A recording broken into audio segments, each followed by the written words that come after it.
Здравейте, любители на плетивата! Днес времето е страхотно. Аз имам помощничка и ще поплетем навън. Продължавам с изработката на бебешко одеяло Дежулин вафла. Ето, Еви! Аз съм страна.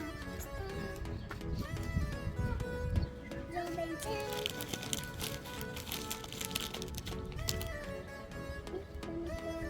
Може ли тук да ти сложа? Да. И мога да ви разкажа, докато продължавам да плета, как се роди идеята за името Дежулин. Тъй като имам 3 прекрасни деца. Единият се казва Денис, едната се казва Джулия, тази малката, която в момента ми прави компания е Евалин.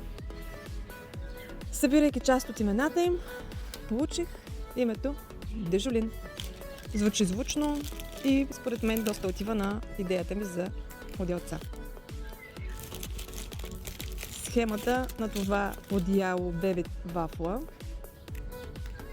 е много лесна. Мисля, че добре се разбира от видеото, което съм направила преди това.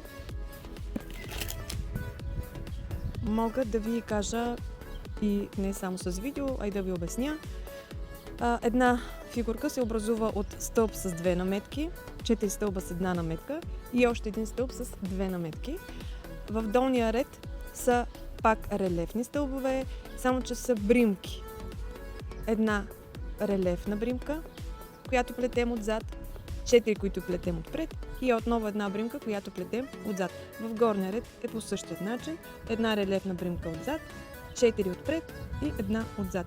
Във видеото, в предните видеа, мисля, че добре се вижда.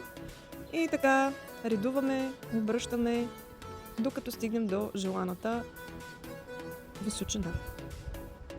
Благодаря ви много за вниманието и за отделеното време. Хубав ден от мен!